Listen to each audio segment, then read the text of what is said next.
He should be the Heisman Trophy favorite. He's going to be a top 5 draft pick next year. He reminds me of an NFL quarterback. This is what the experts, legendary coaches, and former NFL players are saying about Miami's Darian Mensah.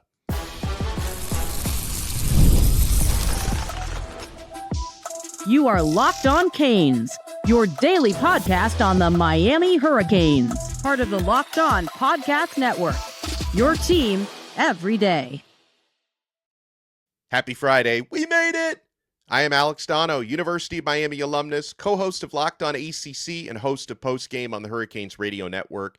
And thank you so much to the everydayers for making Locked On Canes your first listen. We're available free wherever you get your podcasts. We're free on YouTube. We're part of the #1 Locked On Podcast Network, your team every day. Today's episode is brought to you by FanDuel. It's the last call for football on FanDuel. If you're a new customer, just bet $5 and get $200 in bonus bets if you win. On this Friday episode, as we are less than 2 months away from spring football at the U, it's going to be a movie there in the indoor and on Green Tree. I'll tell you who I'm going to be watching most closely when spring football begins. Let's talk way too early national championship odds and where the Hurricanes sit for this upcoming season. But let's talk Darian Mensah. Yeah, I've been scouring the web the last couple days. I've been watching a lot of ESPN and ACC Network, and I'll definitely say the narratives on Darian Mensah, and we're strictly talking as a player. We're not talking about how people feel about the lawsuit and him leaving Duke. The actual evals for Darian Mensah as a quarterback are so refreshingly different than the evals that we were hearing about Carson Beck a year ago at this time. Now, Carson Beck ended up being a great Miami Hurricane. Helped Miami get all the way to the national championship game, had the heroic drive and touchdown against Ole Miss in the semifinal. So I think it's safe to say Carson Beck did much better at Miami than the critics and the analysts thought he would. But there were a lot of Carson Beck doubters a year ago.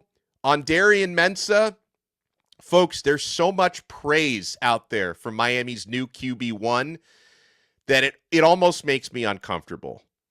Because Miami people, we love being doubted. We love being slept on or hated on, the us against the world mentality. When it comes to the on-field evals, we're not hearing that about Darian Mensah. I want to start here with the glowing praise that Mensah received on ACC Network yesterday from NFL and college football analyst Louis Riddick. And, Riddick is not just a guy. This is a former NFL safety, and before he was on TV, he was working in NFL front offices. He's a former director of pro personnel with 2 different NFL teams. So Louis Riddick, I appreciate his words, and this is what he said on ACC Network about Darian Mensah. Like, again, some of this stuff is like so over the top with praise, and I'm not saying Mensah doesn't deserve it, but again, it almost makes me feel uncomfortable as a Miami fan how much praise Mensah is getting. Quote from Louis Riddick: I think Darian Mensah goes into the 2026 season as the Heisman Trophy favorite. Now, that's in Riddick's mind, not the actual odds. We'll get to that in a second. But to Louis Riddick, Darian Mensah should be considered the favorite. He went on. Riddick, I think, was calling or at least was covering Mensah's first game at Tulane a couple of years ago. And when he saw Mensah at Tulane for the first time, he said, this guy wearing the number 10 looks like Jordan Love, he said. He's not as big as Jordan Love, but he moves like it. He's that smooth, confident, rhythmic passer who has those subtle moves in the pocket. He's always cool, calm, and collected. He has a ton of horsepower in his arm with accuracy. Great football IQ, he said. And something on going downfield for Mensah. This past season, nobody attempted more deep balls of 20 or more yards than Mensah did with 86 of them. Now, his percentage was about 38% on those, but notably, he only threw 2 interceptions when going deep downfield and only threw 6 interceptions all year. And I feel like the accuracy will go up, and I don't know if he's going to attempt 86 that far downfield, But you know Shannon Dawson, like he did with Cam Ward in 2024, is going to want to unleash the downfield passing game. I don't think they were always comfortable doing that with Carson Beck. I think they will be with Mensah, and Mensah's going to have better weapons and better protection than what he had at Duke. So it's going to be scary this coming season. So Louis Riddick continued, and he also threw some praise at Miami and what Miami can do for Mensah's career. It's a mutually beneficial relationship. Miami can help elevate Mensah. Mensah obviously can elevate Miami. Riddick said, quote, I think going down there to the University of Miami and being coached by Shannon Dawson with the offensive line, running game, wide receivers, and the complementary defense, if it all goes the way it's supposed to go, he will be the Heisman Trophy favorite, Riddick said. Riddick also says that Mensah, in his mind, is going to be a top 5 or at worst top 10 selection in next year's NFL draft. He said, without a doubt, Miami will compete for the national championship again with Darian Mensah at quarterback. So that is high praise. And listen, he's right to bring up the complimentary football. You know, we talked about Mensah, who threw for just under 4,000 yards last year at Duke, which was good enough to be the nation's second leading passer. And, you know, there were certain games where he put the Superman cape on last season. Duke's defense, I know, you know, their head coach, Manny Diaz, is, you know, known as a defensive guy, and he's obviously coached some really good defenses in his day. 2025 Duke was not one of them. That was not a good defense, right? You know, he had some weapons on offense, but nothing like the arsenal that Miami has lining up at receiver and at running back this year.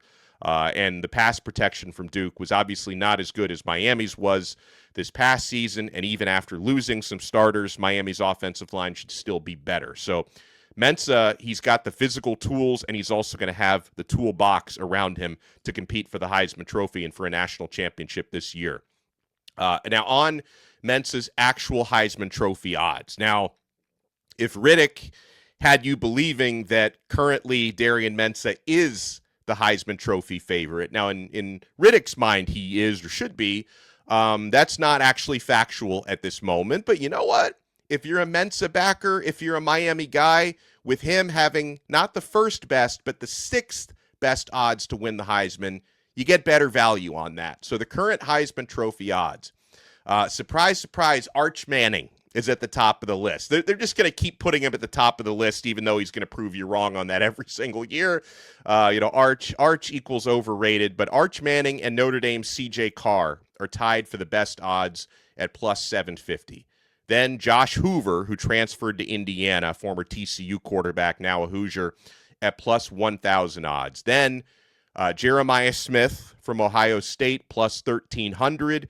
Julian Sayin, also plus 1,300 odds. And then you've got Darian Mensah and Gunnar Stockton from Georgia tied at number 6 for plus 1,500 odds. So, you know, I don't know for sure if Mensah is going to win the Heisman, but I think he's going to end up in New York at the end of the season. So I think he's going to outperform those plus 1,500 odds.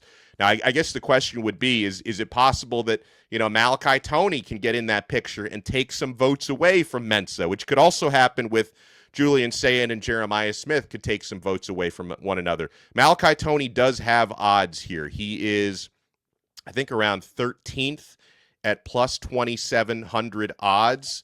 By the way, Malachi Toney is getting backed by Mark Ingram, you know, former NFL player, who says he should be the Heisman Trophy winner. You know, Louis Riddick is going in with Mensah. Mark Ingram on his Triple Option podcast tabbed Malachi Toney, said, I'm talking about jack of all trades, a real deal baller down here in South Florida, Malachi Toney. He says, I'm going with baby Jesus. I think he's going to be the next Heisman. So you love that from Mark Ingram. But back to Darian Mensah. You know, Louis Riddick was not the only one to praise Mensah this week. We actually found I think this was during this previous season when Belichick was coaching at North Carolina against Duke. Bill Belichick, you know, legendary, not a Hall of Famer yet. They're punishing him for the scandals, but Bill Belichick said about Darian Mensah, he reminds him of an NFL quarterback. He says, the closer you look, the more impressive he is to me. So that's, you know, high praise from, you know, one of the greatest of all time with his 6 Super Bowl rings. And, you know, North Carolina is going to see Darian Mensah this year when he's quarterbacking Miami against UNC. Duke, his former team, is also going to see Mensah on November 14th. So not only are Miami and Duke going head-to-head, it'll be in South Florida this year, it's also going to be homecoming for Miami on November 14th. So 1,000 storylines, Mario versus Manny, Mensah versus Duke, homecoming. Angry Duke fans are so bitter about the way Mensah and Cooper Barkate played out coming to the U. That's going to be absolute scenes in South Florida come November 14th. But let's talk about national title odds because, Louis Riddick also mentioned Miami is going to be right there in the mix to compete for a national title. The odds makers don't necessarily see it that way. Miami's getting slept on here. You want to keep it locked. We're only getting started on this brand new episode of Locked On Canes. And we'll talk about those FanDuel odds for Miami. And it's also the last call for football on FanDuel. You have one final Sunday, one last kickoff, the final chance to get in on the action before the NFL season officially comes to a close. This is Super Bowl 60, and FanDuel is making sure you're right in the middle of it with a special offer just in time for the biggest game of the year.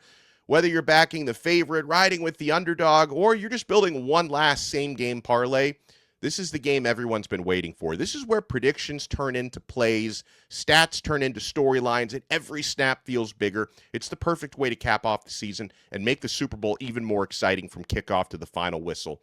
If you're a new customer, just bet $5 and get $200 in bonus bets if you win. Make it count because after the Super Bowl, the season's over. Last call for football on FanDuel, an official sportsbook partner of Super Bowl 60. Visit FanDuel.com to get started. Thank you for making Locked On Canes your first listen. And if you're an everydayer, you want to join the Everydayer Club. Get into that all-access tier. You can click the link in the show description below or go to lockedoncanes.supercast.com. And you get, with the all-access tier of the Everydayer Club, exclusive audio episodes of the Canes Colada. You get an exclusive Locked On Canes newsletter, one-on-one text messaging with me, and so much more. LockedOnCanes.supercast.com. Make your Everydayer status official with the Everydayer Club. All right, so if we look at the FanDuel national title odds, we mentioned the Heisman odds have, Darian Mensah sixth in the field at plus 1,500 odds. What if you're going to put some money on Miami, who got so close this year, couldn't get over the finish line? You got to the Natty. You played Indiana tougher than anyone thought you would. You had a chance for a game-winning drive with under 2 minutes. You fall short. Can Miami get back to the national championship game? The FanDuel odds don't seem to think so. Now, Miami's not completely out of the field. The Hurricanes have the seventh best odds at plus 1,300. So that means if you bet $100 on this and Miami wins the Natty, you get $1,300 back on your bet. But you will not believe, or maybe you will, the team currently with the top odds to win the national championship. I had thought before I pulled this up, I thought it was going to be Ohio State. I thought maybe it would be Indiana to repeat, although they have the quarterback change. The Notre Dame Fighting Irish. Notre Dame has the best odds, according to FanDuel, to win the Natty at plus 650. Oh, well, okay. You think about it logically. Now, I would say, hey, Notre Dame's losing their incredible running backs, even though Miami kept those guys in check. But, Jeremiah Love, Jadarian Price are off to the National Football League. Miami beat these guys head-to-head last year. They didn't even get into the playoffs. But I think the odds makers are looking at, the way Notre Dame finished the season with 10 straight wins. C.J. Carr is an ascending quarterback, and I think their defense might even be a little bit better this coming season than it was last year. And what sets Notre Dame apart from some of the other media darlings out there, Ohio State, Indiana, Georgia, Oregon, Notre Dame's got an easier schedule than those, Big Ten and SEC teams. So they've got an easier road, theoretically, to get into the playoffs. Miami will face them in South Bend in November, so hopefully Miami can ruin a potential unbeaten season for Notre Dame. Hopefully Miami has something to say about it. But Notre Dame has the top odds at plus 650. Then you have Ohio State, Texas, and Indiana at plus 700 each, so tied for second. And, Miami obviously beat Ohio State last year. So did Indiana. But, they get the continuity back of their quarterback, top wide receiver combo with Jeremiah Smith still being there. So Ohio State's always going to get love from the media. Texas, I think, just like their quarterback, is a little bit overrated. Although Texas did go ham in the transfer portal. So, maybe Texas will be significantly better this year than they were last season. But they're always going to be in that mix because they're Texas. Indiana, I think, deserves to be in that mix. And even though Fernando Mendoza is moving on, Josh Hoover's a really good quarterback. Oregon comes in at fifth with plus 950 odds. I feel like Oregon's a little bit overrated. It was bound to happen with Dante Moore coming back. I just don't think Oregon is physical enough, and people are starting to take notice that Dan Lanning in the big games not only doesn't win, but he gets blown out. That's what's happened in the playoffs the last couple of years. I feel like this is karma for Oregon fans, because everything that Oregon fans say about Mario Cristobal hasn't really been true for Cristobal, but it's been true for Dan Lanning, right?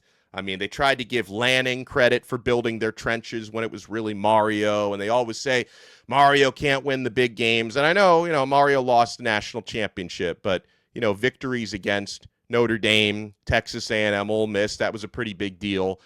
Meanwhile, Oregon, every time they get into the playoffs, they get blown out by 30-plus points. But Oregon is up there ahead of Miami. So is Georgia with plus 1,100 odds. And then you get to Miami at plus 1,300, followed by Texas Tech plus 1,400, LSU at plus 1,600. That's going to be a fascinating season to watch, right? Because, people just think Lane Kiffin waves the magic wand there. Seeing how Sam Leavitt works out at quarterback for them, because Leavitt is going to miss all of spring football. Now, they added a couple of other quarterbacks there, including Hussein Longstreet, who has a lot of potential, but he's young. But we'll see how it plays out with Leavitt coming off a serious injury. With Leavitt, again, I have to send a huge thank you to Sam Leavitt, to Ty Simpson, to Brendan Sorsby, all the guys who apparently said no to Miami, who allowed Miami to ultimately land Darian Mensah, who I think is a better fit for Miami than the guys who said no to the Hurricanes. Bruce Feldman from The Athletic recently shared, some insight on Sam Leavitt and why he ultimately didn't come to Miami. And it was a weird portal saga for Leavitt, because when he visited LSU, he reportedly felt disrespected when the reports of LSU going after DeMond Williams came out while he was on the visit there. So he left the LSU visit unhappy. Then he ends up at Miami, and as the report goes from Feldman, while Leavitt was visiting Miami, the report came out of Miami allegedly offering $6.5 million to Ty Simpson, the Alabama quarterback, to try to keep him from entering the portal. Now, apparently the problem there was supposedly Leavitt wasn't getting nearly that high of an offer. So it's like, why are they offering this guy more than me? So then he felt disrespected, and he ended up signing with the other team that disrespected him, LSU. But all this to say, thank you, Sam Leavitt. Thank you, Lane Kiffin, because I think Miami is better off having missed out on Leavitt and landing Darian Mensah instead. All right, as I look through the national championship odds, can I scroll down far enough to find Florida or Florida State? That is the question. Oh, I found Florida plus 5,000 odds, which is a little bit better than I thought. So you have, after Miami, you've got LSU, Texas A&M, then Alabama, then Ole Miss, then Oklahoma, then USC, then Michigan, then Florida. So Florida is on the board. I'll give you guys credit for that. And Florida State is plus 22,500. So if you bet $100 on Florida State to win a natty, I think flushing your $100 down the toilet would be more efficient. But if you do bet $100 on FSU and they somehow win the national championship, you would get $22,500 back for your bet. I think I know some Florida State fans who are probably dumb enough to make that bet, but hey, it's your money. You could just send it to me, and I'll send it to Kane's Connection for some NIL. But if you want to spend that on Florida State to win the natty, that is your prerogative. When we come back, I want to take a look at with spring football. It's going to be here before you know it. I think it's going to start right after spring break this year to give players a little more time after playing deep into January, a little more time to recover. But we're looking at maybe like March 24th, March 25th for spring ball. When I stroll into the IPF and I'm getting my first look at the 2026 Canes, I will tell you beyond the obvious of Darian Mensah, who I'm going to be looking for in the early days of spring football. You want to keep it locked right here. We're not done yet on this brand new Locked On Canes. Folks, this is Mazda's moving the game forward. For those who show there's more to the score than what's on the screen. You know who moves the game forward and I wanted to honor today? She just got honored at the Watsco Center last night, and that's former Miami Hurricanes women's basketball head coach Katie Meier. I had the honor of covering Katie when she first arrived at Miami. I was doing student radio at the time. I couldn't imagine at that time, more than 20 years ago, the legacy that she would leave. 19 years at Miami. She led the Hurricanes to 11 seasons with 20 or more wins, guided the team to 13 postseason appearances, and Coach Meier set the all-time record for wins for a basketball coach at Miami with 343 career wins. Miami is still in very good hands with Tricia Cullip as the women's basketball coach, but Katie Meier put that Miami program on the map. She moves the game forward, and it reminds us what it really takes to raise the bar. It's the extra work off the court. It's dialing in every detail. It's giving it the extra fire, the grit, and the I never quit. We put the same passion into every model. Highlights make the reel. What it took to get there makes it count. There's more to a Mazda because there's more to you. Thank you so much for making Locked On Canes your first listen. For your next listen, make sure you check out Locked On ACC. Kenton Gibbs and I dropped a new episode last night. We talked about how ACC teams finished in the transfer portal. Spoiler alert, Miami cleaned up. Dabo Swinney will probably never go back into the portal again because the one time he goes into the portal, his player gets stolen by Ole Miss. But make sure you check out Locked On ACC. It's available free wherever you get your podcasts and available free on YouTube. All right, so when I stroll into the practice facility in a little under 2 months to watch the first spring football session, of course, I'm going to look for Darian Mensah. That goes without saying. And I think Mensah's going to wear the number 10, and Malachi Toney is going to switch to number 1. That's not been confirmed, but I hear some buzz that might be the way this is trending. But beyond Mensah and Cooper Barkate, I'll tell you, 3 guys I'm going to be looking at really closely just to see how their reps are going. The other quarterbacks, Luke Nickel, Darian Coleman is a true freshman, and Judd Anderson heading into his 3rd year. I want to see how these guys are performing, what sort of strides they take in practice, because we're all wondering, right? If Darian Mensah will probably only be at Miami 1 year because he's going to be looking NFL draft for 2027. So in 2027, is Miami going to go into the portal again, or is 2027 the year where Miami decides to hand the keys to someone who's already in the building? And the way these young men practice, Nickel, Coleman, and Judd, is going to go a long way to showing if Cristobal and Shannon Dawson will have faith in keeping it with the guys who are in the room. So I'm going to be watching the other quarterbacks. Defensive side of the football, I love watching the linebackers in practice, and you've got some guys who are many years in the program and in college football, but I'm going to be watching one of the younger guys, Kellen Wiley Jr. I remember the first time I saw Wiley practicing last year, all runway team. The young man is a freak. He's got incredible size, 6'4", 235 pounds. The weight might be outdated. I don't know how much he weighs now. He's still growing. But Kellen Wiley, really good practices last year, and he's someone I think can step into a bigger role in his 2nd year at Miami in 2026. So Kellen Wiley Jr. is someone I'm going to be watching closely at linebacker. Going back to the offense, I could have led off with this because I talked a little bit yesterday about the tight end position, which, from a receiver standpoint, underperformed last year. You had some good blocking from that room, but you didn't get what you thought you would get in the passing game. So tight ends Elijah Lofton and Luka Gilbert. I'm going to be watching them like a hawk because this position group, tight end, it needs a chip on their shoulder after limited utilization in the passing game last season. And I have faith that Elijah Lofton can fully put it together, right? There's probably a number of reasons why he didn't really break out in 2025. I don't think he was healthy for most of the year. But the stuff that we've seen from Lofton over the last couple of years in practice, I know he's capable of more. So Elijah Lofton, and of course, Luka Gilbert, who's 6'7", heading into his second year, got, I think, 68 snaps this past season, so he got a little bit of work. Gilbert is probably going to be tight end 2 this year, and, you know, he can be a big target in the red zone. And then we talked yesterday about Gavin Mueller coming in as a true freshman at 6'6". He looks fantastic physically, so I want to see how he practices as well. So the tight end room is a big one. I'll tell you who else I'm going to be watching very closely, and I'm going to have my binoculars with me because the offensive line always practices like the far side of the facility, and it's difficult to see these guys work. But I'm going to have the Nikon binoculars, and I'm going to be watching these guys like I'm bird watching. Offensive tackle Jackson Cantwell, true freshman. He has the opportunity this year to be thrown into the fire right away.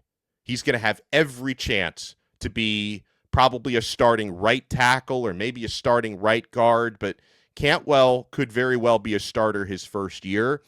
And I know the fan base is not going to have a whole lot of patience for his development since he's the top recruit in the country, and he's following in the footsteps of CeCe Mauigoa, who started immediately at Miami, right? But there are two paths to development, right? You had, CeCe and the pancake honcho Okunlola both came in the same year as 5-star recruits. CeCe got on the field right away.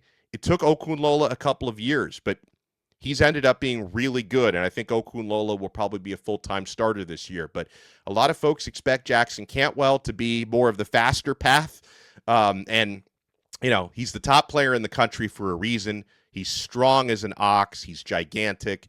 I cannot wait to watch Jackson Cantwell get those offensive tackle and maybe guard reps because we know Alex Mirabal likes to cross-train his guys.